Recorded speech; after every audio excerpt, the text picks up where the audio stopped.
नमस्कार। आज हम एक ऐसे बिहेवियरल पैटर्न के बारे में बात करने वाले हैं जो बहुत ज़्यादा कंफ्यूजिंग और नुकसानदेह हो सकता है।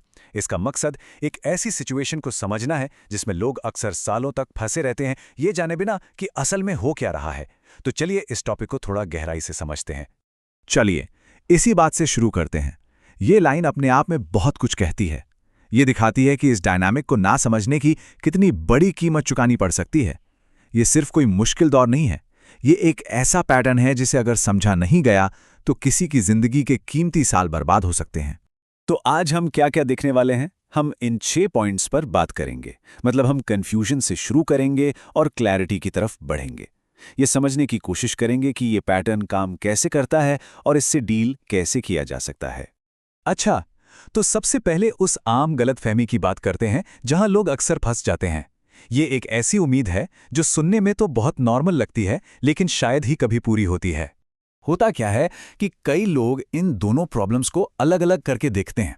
उन्हें लगता है कि भाई नशा एक प्रॉब्लम है और जो खराब बिहेवियर है वो दूसरी, और वो इसी उम्मीद में सालों साल इंतजार करते रहते हैं कि एक दिन जब नशा खत्म हो जाएगा तो वो इंसान पूरी तरह से बदल जाएगा।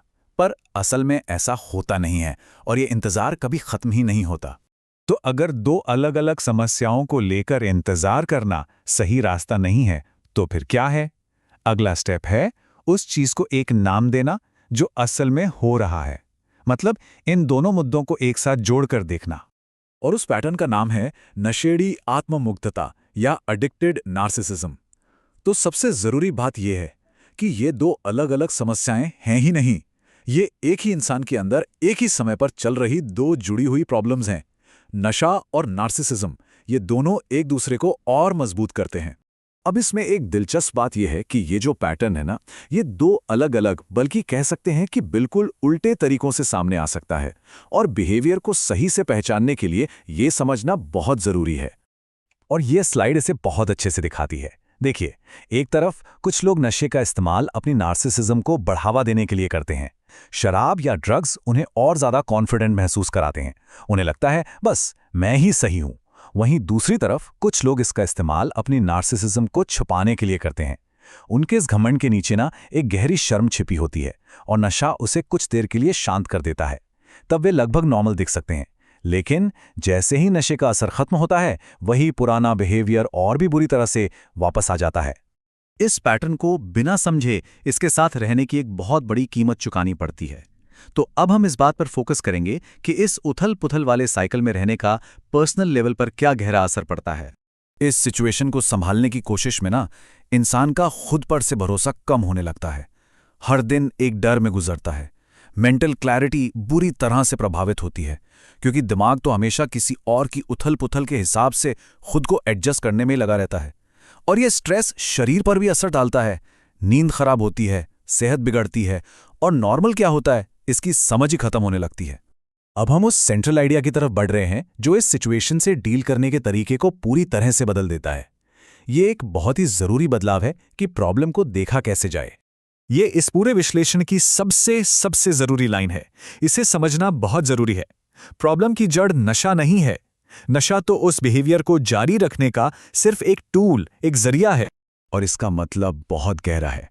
एक बार जब यह समझ आ जाता है तो कोई भी उस उम्मीद में जीना छोड़ सकता है कि नशा छोड़ने से बिहेवियर ठीक हो जाएगा। सच तो यह है कि वो बिहेवियर नशे की बोतल से पहले भी था और उसके बाद भी रहने की पूरी संभावना है। नशा तो बस उस बिहेवियर को बाहर लाने का एक तरीका है। तो इस समझ के साथ अगला कदम क्या होना चाहिए? अब हम प्रॉब्लम को समझने से आगे बढ़कर एक क्लियर और स्ट्रेटेजिक रास्ते की ओर चलेंगे। यहां 5 ठोस कदम हैं जो कंट्रोल वापस पाने में मदद कर सकते हैं। पहला, सिचुएशन को सही नाम दें, नशेड़ी आत्ममुग्धता। दूसरा, अपनी उम्मीदें बदलें। तीसरा, सिर्फ एक मजबूत बाउंड्री सेट करें जिससे आप सच में मेंटेन कर सकें। चौथा, बाहर से मदद लें, थेरेपिस्ट, सपोर्ट ग्रुप या कोई ऐसा दोस्त जो पूरी पिक्चर जानता हो। और पांचवां और सबसे जरूरी, अपनी भलाई को प्रायोरिटी दें। यह कोई सेल्फिश एक्ट नहीं है, बल्कि जरूरत है।